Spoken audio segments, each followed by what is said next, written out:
저는 오늘 형통이라는 주제로 여러분과 함께 말씀을 나누겠고요. 연초에는 몇 번 형통 시리즈로 말씀을 나누도록 하겠습니다. 신길교회 올해 표가 형통입니다. 작년은 돌파였습니다. 형통은 일반적으로 보면 일이 막힘없이 순조롭게 진행되는 상태를 사전적 의미로 그렇게 표현을 할 수가 있습니다. 그래서 누구에게든지 어떤 공동체에게든지 형통에 관한 약속은 불확실한 미래를 살아가는 불안한 이들에게 가장 큰 희망과 위로를 가져다 준다고 볼 수가 있습니다. 오늘 430년 동안 애굽이라는 나라에 종살이를 하던 이 이스라엘 백성들에게 하나님께서는 무엇을 약속을 했는가 하면 형통을 약속합니다. 그들에게 젖과 꿀이 흐르는 가나안 땅을 약속하셨어요. 근데 모세를 통해서 애굽 땅에서 인도되었던 이스라엘 백성들이 1세대에 그들은 대부분 가나안 땅, 약속의 땅 그곳에 들어가지를 못합니다. 왜냐하면 40년 동안 광야를 지나면서 계속 원망하고 불평을 하게 되죠. 그래서 하나님께서 심지어는 모세까지도 가나안 땅을 들어가지 못하도록 합니다. 근데 모세는 너무나 들어가고 싶어 했죠. 근데 하나님께서 모세야, 너 안 된다 그랬어요. 왜냐하면 모세는요 혈기를 많이 부렸어요. 저를 포함해서 우리가 살아가면서 어떤 사람은 진짜 열받네 진짜 막 그러잖아요. 열받아도 그걸 잘 주안해서 해소하시길 축복합니다. 모세는요 그 혈기를 통해 하나님의 영광을 드러내지 못해서 하나님께서 모세야 너는 안 된다 그랬어요. 그래서 그가 그토록 그리워하던 가나안 땅을 들어가지를 못했어요. 여러분 하나님은요 정확하신 분이에요. 모세를 얼마나 사랑했습니까? 40년을 하나님이 붙들어 서셨어요. 근데 모세가 혈기를 부리니까 넌 안 된다 그랬어요. 그래서 저도 두려워요. 여러분 목회자도 얼마나 열받을 일이 많은지 모릅니다. 아니 여러분 많아요. 여러분 이번에 부흥회 때 그랬잖아요. 코끼리 뛰게 하면 돈 더 준다고 했더니 코끼리 뒤에 대고 무슨 말을 했더니 코끼리가 뛰었다 했잖아요. 코끼리야 너도 목회해봐라 했더니 막 놀래가 뛰었다 하잖아요. 모든 사람 우리 교회는요 솔직히 우리 교회는 객관적으로 상대적으로 보면요 A 플러스입니다. 난 한국교회에서 어디 가도 그렇게 자랑해요. 우리 교회는 분위기나 이런 모든 면에 보면 1등이다 1등. 저는 저렇게 확신도 하고요. 제가 복이라고 생각해요. 근데 열받을 일이 많습니다, 여러분. 여러분 열받을 일이 없어요? 열받을 일이 많아요. 근데 절대 그러면 안 됩니다. 이걸 하나님 앞에 가지고 나와서 해소를 해야 돼요. 올해는 좀 그렇게 하시기를 축복합니다. 제가 이런 목회자가 열받으면 교인들이 좋아하겠습니까? 오던 교인이 떠나갑니다. 난 분명히 그렇게 생각합니다. 여러분 지금 목사님 좋아요 그러죠? 우리 목사님 최고요 하는 사람들 많더라고요 사실은. 근데 제가 맨날 혈기 부리면 그렇게 하겠어요? 그래서 축복의 파이가 줄어들면 안 돼요. 계속 축복의 파이가요 늘어나게 될 줄 믿습니다. 저는요 저와 여러분이 지금 진행형이지 완료형이 아니에요. 올해 주신 표처럼 올해 형통하시길 주의 이름으로 축복합니다. 자, 이 여호수아와 이스라엘 백성들 이 2세대에게 다음 세대에게 하나님이 주신 약속이 뭔가 하면 형통할 것이다. 네가 어디로 가든지 형통한다 그랬어요. 근데 이들이 이제 가나안 땅으로 들어가서 이 형통의 축복의 열매를 맺는 데 있어서는요 6가지 정도로 난제가 그들 앞을 기다리고 있어요. 첫 번째는 여호수아 자신의 문제입니다. 여호수아가 지도자로 세워졌지만 나이가 적고요 그 당시에 인구가 200만 명이 넘어요. 여러분요 20명 이끌기도 쉽지 않고요 200명 이끌어가기도 쉽지 않아요. 2,000명, 2만 명, 20만 명 쉽겠습니까? 근데 200만 명이 넘는 거예요. 지금은요 핸드폰도 있고요 이 커뮤니케이션 할 수 있는 통신 장비가 아주 뛰어나잖아요. 근데 그 당시는 뭐예요? 여호수아가 가자 하면 저 200만 명까지 전달이 되는데 얼마나 시간도 많이 걸리고요. 별 생각이 다 갖고 있는 게 인생이거든요. 근데 여호수아는 모세는 딱 지팡이를 가리키니까 바다가 쫙 갈라지는 체험도 하고요. 모세가 고기 먹고 싶다고 막 이스라엘 백성들이 투덜대니까 하나님께 기도했더니요, 한 달 먹을 고기를 하늘에서 떨어지게 해주신 거예요. 그러니까 그쯤 되면 야, 모세 대단하다. 또 이 아말렉하고 광야에서 전쟁이 일어났는데 모세가 손을 들고 있으니까 이스라엘이 계속 이기는 거예요.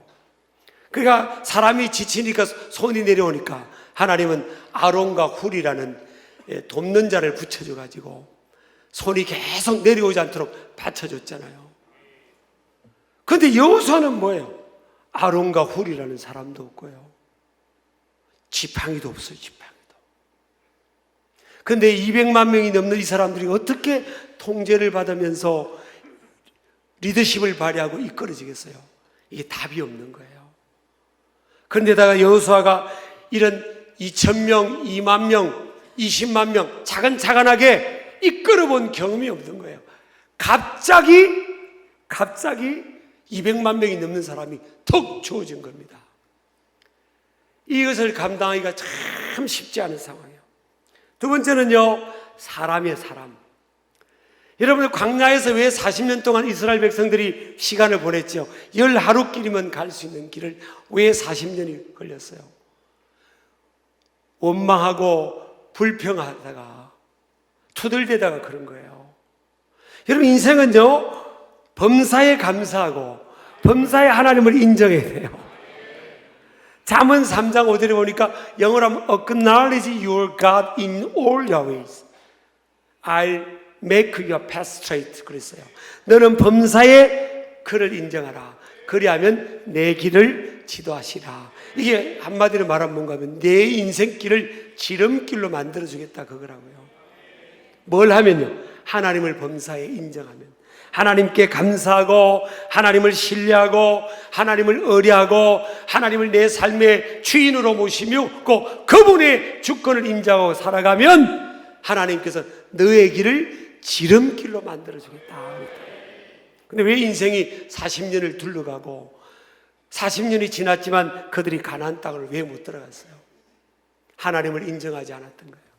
계속 원망하고 불평하고, 그러니까 이들의 인생이 둘러가는 인생이 되는 겁니다. 자, 그 1세대가 20세 이상 애굽 땅에서 탈출한 그 세대가 여호수아하고 갈렙이라는 사람에는 1세대 사람이 다 광야에서 죽어요. 그 부모님이 불평하는 모습, 원망하는 모습을요 보고 자란 세대가 다음 세대예요. 여러분, 이 자녀는요 부모의 뒷모습을 보고 자란다는 말이 있잖아요. 그러니까 부전자전이라고요. 부모님이 원망하고 불평하고 불신앙 속에 살아왔던 그 자녀들이 여호수아가 리더십을 발휘한다고 해서 할렐루야하고 따르겠냐는 거예요.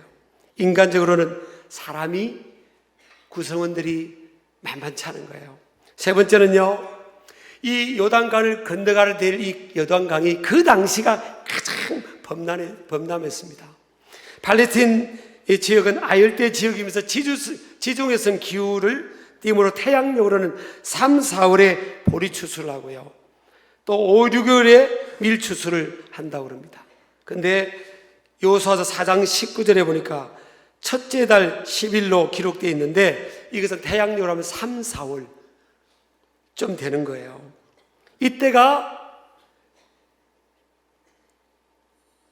요단의 주요 세 지류로부터 흘러들어오는 물과 레바논의 산에 눈이 녹아 강물이 불어나는 시기라는 겁니다. 이때가 가장 물이 범람할 때예요. 근데 그때 건너가야 되는 상황이에요.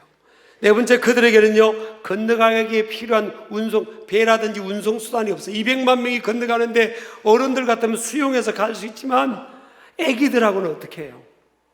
근데 그 운송수단을 주고 하나님이 건너가라고 한 것도 아니라고요.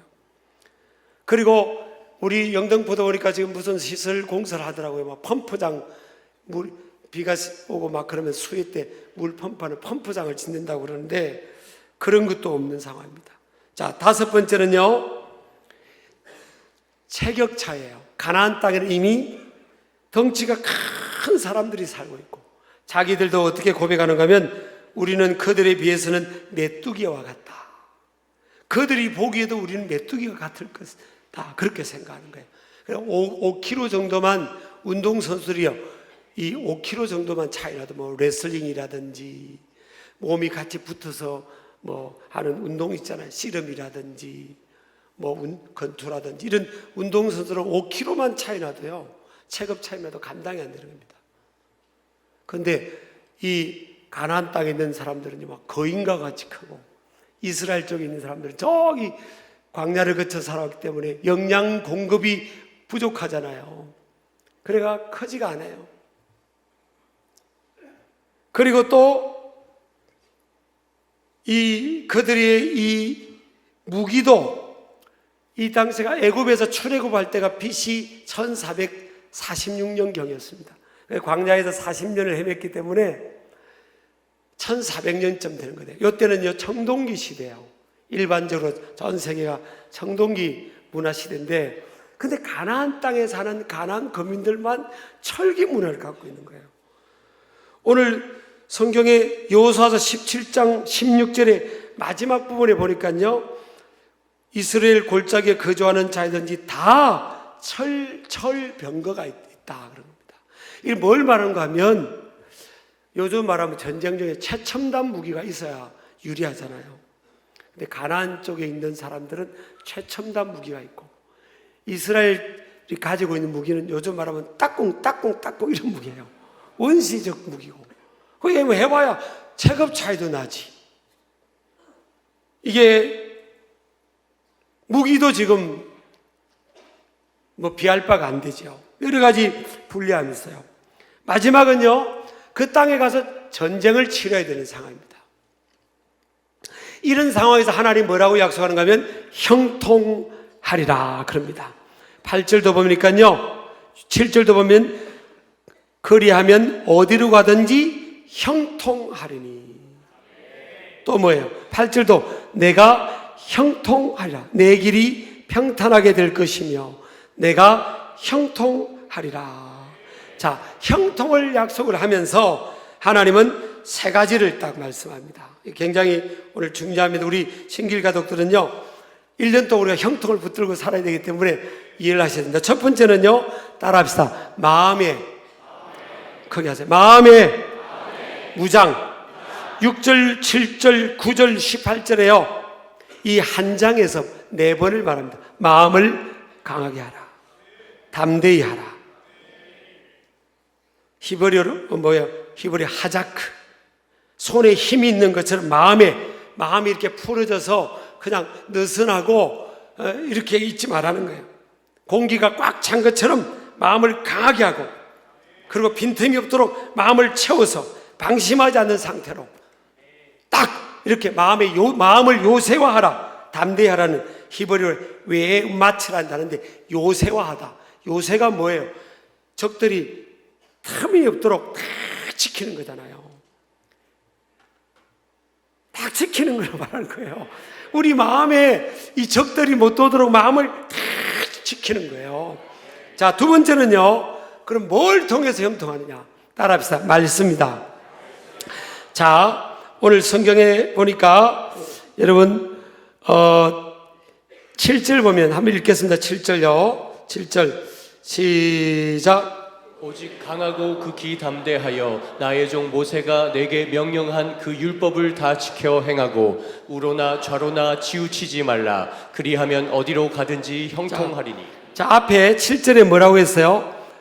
오직 강하고 급히 담대하여 나의 종 모세가 내게 명령한. 그 당시는 이렇게 기록된, 활자로 기록된 성경이 없었던 시대니까 하나님이 모세를 통해 받아서 너희들에게 명령으로 전해준, 그래서 신명기는요, 모세가 마지막 설교한 내용이에요. 신명기가 엄청 길어요. 모세 설교 서너 편이 이 신명기이기도 합니다. 이런 모세가 만약에 우리 한국에 와서 설교하면 시험 들 사람 많을 거예요. 엄청 길게 해서 한 편이 막 10장씩 이렇게 돼 있거든요. 자, 근데 이 모세가 내게 명령한 그 율법을 다 지켜 행하고 그 다음에 그 사이에 뭐가 있는가 하면 그것으로부터 히브리어로 민멘누라는 단어가 우리 한글 개역 성경에는 번역이 안 됐어요. 히브리어로 민멘누, 따라합시다. 민멘누. 그것은 그것으로부터, 즉 말하면 뭐요? 율법, 하토라, 율법으로부터, 하나님의 말씀으로부터 좌로나 우로나 치우치지 말라. 그리하면 어디로 가든지 형통하리니. 그럽니다. 자, 형통하는 비결이 뭐예요? 두 번째는 따라합시다. 말씀이다. 말씀. 전쟁터에서는 이제 무기가 주어져야 되는데 하나님은 말씀을 말씀하고 있어요. 전쟁과 말씀이 무슨 연관이 있을까 생각하는데 하나님은 말씀으로 말씀합니다. 말씀에서 빗나가지 않으면, 말씀에서 치우치지 않으면 너는 형통하게 될 것이다. 그러는 거예요. 자, 그 다음에 좀 나중에 조금 더 자세하게 말씀 나누겠습니다만은 세 번째요. 형통이란 단어의 의미를 우리가 살펴보겠습니다. 7절에 보면 형통하리니, 8절도 보면 내가 형통하리라 그러잖아요. 그러면 이 형통이란 단어가 뭔가 하면 히브리로 타스킬이라는 단어입니다. 타스킬. 분별력이 있다. 사칼의 미완료 이언칭 명령형이잖아요. 내가 지혜롭게 행할 것이다. 그런 뜻이에요. 그러니까 형통이라는 단어인데 하나님은 뭐예요? 너 지혜롭게 행할 것이다. 우리가 생각할 때 형통을 말하면요, 환경을 생각해요. 아, 2025년은 환경이 좀 평안할까 보다. 아까 우리 사전적 언어가 순적하게 막힘이 없이 이렇게 순적하게 열려지는 걸 우리가 일반적으로 말하잖아요. 하나님께서 여호수아에게 약속하신 이 형통은, 성경적 형통은 뭐예요? 너희들이 가나안 땅에 가서 전쟁을 치를 거다. 우리 인생의 여러분 전쟁입니다. 인생의 여러분 전쟁이라고요. 가나안 땅에 들어갔더니 하나님이 다 알아서 밥상 차려주고 가나안 거민들 다 쫓아주고 그냥 너희들은 내가 다 할 테니까 아무것도 하지 마. 그게 아니라고요. 여전히 가나안 땅이요 전쟁입니다. 그래서 여호수아와 이스라엘 백성들이요 가나안 땅에서 30년을 전쟁을 치릅니다. 근데 하나님이 뭐라고 합니까? 형통한다는 거예요. 아니, 형통하고 전쟁 치르는 게 뭐지? 오늘 보니까 이 형통이라는 단어가 지혜롭게 행할 거라는 거예요. 여러분요, 지혜가 주어지면요, 하나님의 이 지혜는 땅에서 주어지는 지혜가 아니에요. 위로부터, 따라합시다. 위로부터 오는 지혜. 그래서 야고보서 3장 17절에 보면 오직 위로부터 난 지혜는 첫째 성결하고 다음에 화평하고 관용하고 양순하고 긍휼과 선한 열매가 가득하고 편견과 거짓이 없나니. 위로부터 주어지는 이 지혜. 잠언 3장 35절에 보니까 지혜로운 자는 영광을 기업으로 받는데요. 누가 영광을 기업으로 받죠? 지혜로운 자가. 미련한 자는 뭐예요? 미련한 자의 영달함은 수치가 되리라. 그래서 미련하면요, 하나님의 지혜가 없는 인생은 판단을 못하니까 수치를 겪는 거예요. 하나님이 복을 줘도 못 감당하는 겁니다. 그런데 지혜로운 사람은요, 아무리 불리한 상황이 나와도 지혜롭게 그걸 풀어가는 거예요. 인생이라는 게 여러분, 하나님의 지혜 속에서 하나님의 지혜를 받아서 인생을 어디에 갖다 놔도 그걸 풀어가는 게 그게 형통이라는 겁니다. 자, 잠언 9장 11절도 보니까 나 지혜로 말미암아 내 날이 많아질 것이요 내 생명의 해가 내게 다리라. 지혜로운 사람은 뭐예요?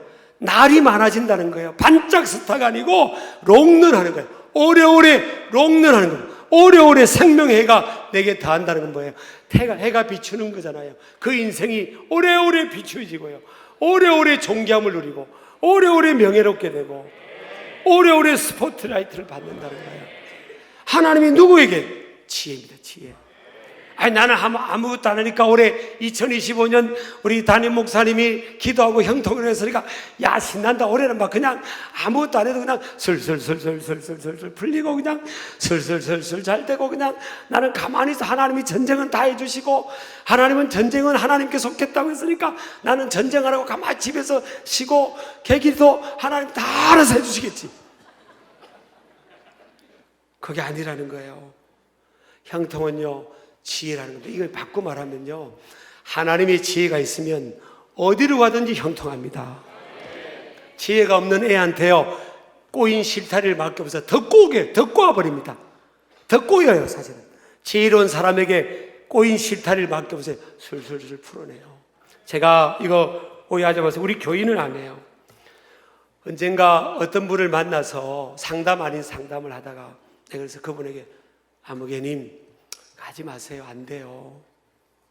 저는 안 될 거로 보여요. 안 된다고 그랬어요. 계속 말렸어. 안 된다고. 우리 교인은 안 해요. 근데 계속 하는 거야. 하겠다는 거예요. 안 된다고 그랬어 내가. 주변 사람에게 속지 말라고. 제가 볼 때는 안 돼요. 100% 안 됩니다. 제 말이 맞을 거예요. 내가 보통 이런 말을 이렇게까지 고집을 안 부리는데 저도 그때는 고집을 부리다시피 했어요. 근데 그분도 고집이 세요. 끝까지 하는 겁니다. 완전히 안 됐어요. 안 되고 나서 이제 나중에 주변 사람을 탓하는 거예요. 여러분요, 우리 남자분들 좀 죄송합니다. 오늘은 좀 여자분들 편 들게요. 여자분들이요, 남편이 엉뚱한 길 가면 목숨 걸고 말려야 됩니다. 싸워서 말려야지. 아나니아 삽비라 보세요. 아나니아와 삽비라. 아나니아가 지금 엉뚱한 거짓말하고 하나님의 영을 속이고 엉뚱한 길 가는데 삽비라가 거들잖아요. 같은 날 죽었습니다. 제가 이를 첫째 주에 좀 약간 무거운 이야기를 해서 죄송합니다만은 여러분 우리는 하나님의 지혜가 필요한 줄을 믿습니다. 자, 잠언 9장 1절 보세요. 지혜가 그의 집을 짓고 그럽니다. 여러분 인생은요 지혜와 같아요. 제가 전임 목회지에서 성전 건축을 하는데 지하를 파고 이제 지상을 6층까지 올려야 되는데 지하를 파고 그 건물이 안 오르니까 서산에 있는 사람들이 그런 거예요. 아이고 저 서산교회 부도났다. 예배당 짓는다고 하다가 건물이 안 오르니까 저 부도났다고 막 그러더라고요. 그 나중에 올라오니까 그런 말이 사라지더만요. 이 우리 인생의 집은요 평생 지어져야 되는 겁니다. 하나님이 이렇게 지어지는데 뭐로 지어졌냐는 거예요. 지혜가 그의 집을 짓고 그래요. 지혜로운 사람은요 하나님의 지혜가 있는 사람은 어디 갔다 사막에도 집을 짓습니다. 사막에서도 집을 짓는다고요. 저는 올해 우리 신길 가족들이 우리 인생을 형통케 하는 이런 지혜가 있기를 주의 이름으로 축복합니다. 네가 어디로 가든지 내가 형통하리라. 아니 사막에 가도 하나님이 강물을 펼치고 광야에도 길을 내신다고 했는데 여러분 우리가 형통이라면 이게 환경을 보는 거예요. 내게 주어진 환경, 배경, 올해는 이런 배경, 이런 환경이 주어지고 이게 아니에요. 성경적 형통은. 성경적 형통은요 하나님께로부터 주어진 지혜를 가지고 인생을 살아가냐 그렇지 않냐는 그 차이라는 거예요. 하나님이 주신 지혜 속에서 살아가면 그 사람은 어디 갖다 놔도 되는 거예요. 어디 갖다 놔도 되는 인생이 뭐예요? 형통한 겁니다. 아무리 꼬인 것 같아도 안 될 것 같아도 하나님의 지혜가 있는 사람은 되는 거예요. 이 지혜가 어디서 주어지는 겁니까? 여호와를 경외하는 것이 지혜와 지식의 근본이라고 했잖아요. 하나님께로부터 주어지는 줄 믿으시기 바랍니다. 그럼 이 지혜는 어디서 오냐? 자, 첫 번째는요, 따라합시다. 말씀, 암송. 8절에 보면 이 율법책을 내 입에서 떠나지 말게 하며 주야로 그것을 묵상하고 그랬어요. 내 입에서 이 율법책, 이 하나님 말씀, 하토라, 그 율법, 그 말씀을 말해요. 그 말씀. 그 말씀, 하나님의 말씀, 세상에 많은 책들이 있지만 이 하나님의 말씀을 뭐예요? 내 입에서 떠나지 말게 하며. 문학적 표현인데요, 잊지 않도록 항상 외우라는 겁니다. 이게 시제도 미완료 시제예요. 한 번이 아니라 반복해서 계속 말씀을 외우라는 거예요. 그래서 마태복음 4장에 보면 마귀가 예수님을 3번 시험하죠. 돌로 떡을 만들어 먹어라. 그리고 저 높은 곳에서 네가 뛰어내려서 안 죽으면 사람들이 너한테 열광할 거다. 그리고 너 나한테 절만해라. 내가 부귀공명 세상의 것 다 주겠다 그랬잖아요. 그때 3번 다 예수님이요 말씀을 인용해서 다 물리쳐버려요. 사람이 떡으로만 살 것이 아니라 하나님의 입으로 나오는 모든 말씀으로 산다고 한 거예요. 성령의 금 곧 하나님 말씀을 가져라 그랬잖아요. 이 말씀이 뭐예요? 성령의 칼, 금이라고요. 저도 설교하면서 툭툭 나오는 게 다 제가 어릴 때부터 외웠던 말씀이에요. 우리 아이들이, 요즘 아들이, 우리 손녀도 저 앞에서 막 그러더라고. 시내까지 나무가 여세를 시절을 쫓아 막 찬트를 해요. 그거 다 외우는 거예요. 우리 신학대학원 전액 장학금 장학생 뽑힌 친구들은요 1년에 100구절씩 외워야 되는 겁니다. 졸업 3년 할 때까지 300구절 외워야 되는데 1년 동안 100구절 못 외우면 시험 칠 때 못 외우면 탈락시켜요. 졸업할 때까지 300구절만 외워가도요 설교에 팍팍 튀어나오는 게 사실은 이 세상 살아가면서 막 말씀이 팍팍 튀어나와서 다 싸우는 거라고요. 전쟁터에 갔는데 여러분 적은 큰 칼인데 우리는 뽑았는데 이게 칼이 아니라 볼펜이 나왔다. 싸워지겠냐고요. 세상은 이렇게. 그런데 우리가 왜 이렇게 무기력할까? 오늘날 우리 성도들이, 크리스찬들이, 우리 교회가 왜 이렇게 무기력할까? 예전에 비해서 저는요 저를 포함해서 옛날보다 말씀을 가까이 안 하고요, 옛날보다 제가 목회하다가 어떤 권사님인데 초등학교도 못 나오는데 세상에 성경을 많이 외우는 겁니다. 매일 성경을 읽어요. 두 번째 보면 오늘 묵상하여, 이게 보면요 히브리어 외아기타라는 단어입니다. 이건 하가라는 이 동사 어근 원형의 어근에서 왔는데 따라합시다. 작은 소리로 중얼거리다, 말하다. 이 동양적 묵상은요 그냥 명상이에요. 소리 없이 가만히 있는 걸 말해요. 근데 히브리적 묵상은요 그게 아니에요. 소리를 내는 거예요.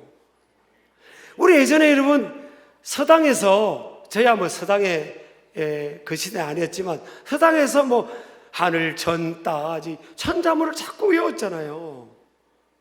지금도 이스라엘 사람들은 이스라엘 땅에 가면요 청소년들이, 젊은이들이 성경을 소리내서 읽어요. 소리를 내서 읽는다고요. 여호와의 말씀을 주야로 묵상하는 자가 복이 있도다, 이렇게 소리내서 읽는다고요. 기도도 소리내서 하는 겁니다.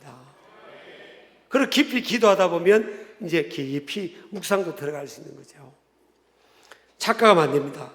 올해는 여러분들 하나님 말씀을 자꾸 선포하고요, 믿음으로 성경을 읽고 믿음으로 그 말씀을 주장하고 고백하고 내 말씀으로 선포하고 또 그 말씀을 외우고 그렇게 하기를 주의 이름으로 축복합니다.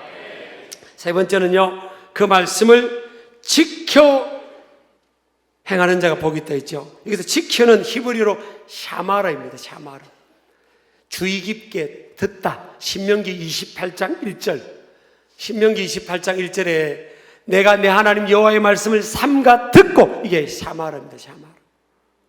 하나님 말씀을 들어야 돼. 믿음은 들음에서 나고 들음은 그리스도의 말씀으로 말미암는다는 거예요. 제가 이제 오늘 설교하고요, 우리 이번에 송구영신회부터 부흥회 때까지 개근한 그 영화부터 대학생까지 제가 비전 장학금을 준다고 해서 제가 마음 같아서 한 5천만 원 주고 싶어요. 근데 5만 원만 주자고. 그게 지금 그게 송구영신예배 같으면 10시에 나와가지고 애들이 영화 보 애들이 나와가지고요 세상에 새벽 오전 저녁 학교 간 애들은 좀 배려해주고 데리고 8번을 데리고 나왔잖아요. 그게 무슨 5만 원? 나는 애기 엄마 아빠들에게 50만 원 주고 싶어 사실은. 45만 원 하나님께 받으세요 진짜. 나중에 다 부르려고 해. 그 애들 다 여기 불러오려고. 근데 어른들은요? 아니 어른들은 어디 갔어 지금? 하나님 말씀을 들어야, 주의 깊게 들어야 형통한다고 그러잖아요. 들어야 되는 거예요. 어떤 친구들이 그래요. 목사님, 영어를 어떻게 하면 잘할 수 있냐고. 아니, 나도 영어를 잘 못한다고 그랬어요.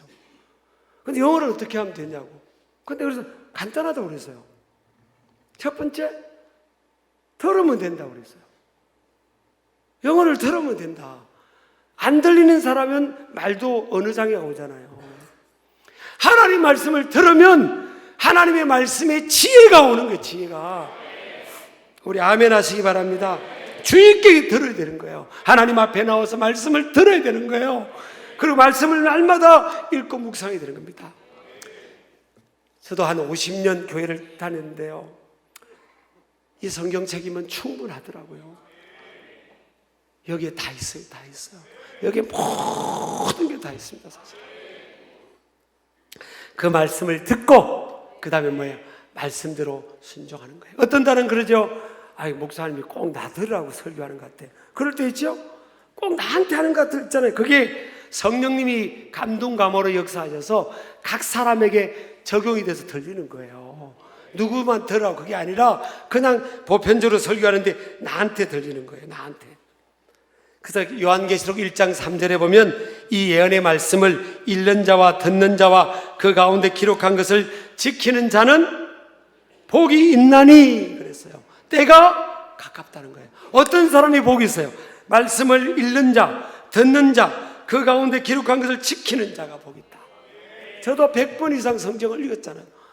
충분한 거 이게 다 있는 겁니다. 이 세상에, 온 세상에 이 형통하게 되는 이 지혜가 이게 다 있어요. 다 있어요. 그래서 올해는 우리 신길 가족들이 뭐에 도전을 해야 되겠어요? 성경 1독 하고요, 2독 하고, 3독도 하고, 도전을 해보세요. 막 읽고, 또 은혜로운 말씀들, 목사님 설교 때 본문 같은 거 있으면 다 해가지고 그것도 외우고 해보시라고요. 어떤 일이 일어나는지. 저는요, 살지 않아도, 남은 시간 살지 않아도 형통하게 된다. 형통은 뭐라고요? 지혜.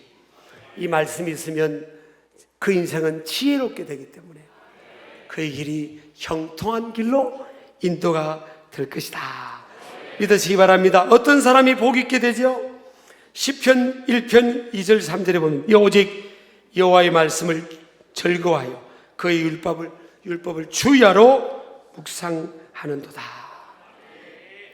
그는 시냇가에 심은 나무가 철을 따라 열매를 맺으며 그 잎사귀가 마르지 아니함 같으니 그가 하는 모든 일이 다 형통하려다. 여러분, 이 말씀 붙드세요. 어디서요? 하나님 말씀을 주야로 묵상하면서부터 결과가 어떻게 되죠?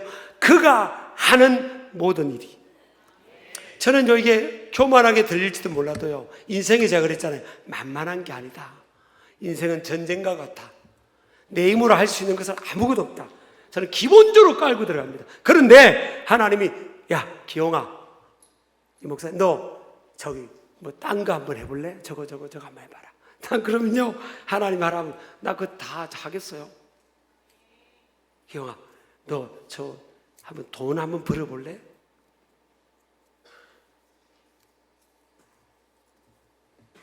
우리한테는 아무것도 없지만 약속했잖아요. 그가 하는 모든 일이 다 형통하리다. 어디서입니까?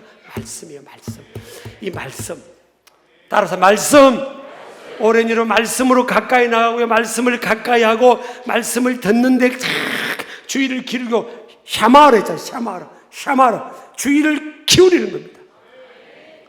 Be careful to listen to the word of God with all your heart. 전심으로 뭐예요? 하나님 말씀을 듣는 게 집중해라. Obey the word of God wholeheartedly. 전심으로 뭐예요? 들은 말씀에 순종해봐라. I'll set your name on the highest place of the world. 내가 너를 어디까지요? 세계 모든 민족에 네 이름을 높여주겠다. 참 믿습니다. 우리 신길교회도 우리가 하나님 말씀 앞에 신실하면 저는 우리 교회를 세계 모든 민족 위에 뛰어난 교회로, 영향력, 선한 복음의 영향력 있는 교회로 저와 여러분을 하나님이 그렇게 역사하신다. 올해만이 아니라 주님 앞에 설 때까지 하나님께서 그렇게 인도하실 것이다. 믿습니다. 이 믿음으로 나아가는 저와 여러분 되기를 주의 이름으로 축복합니다.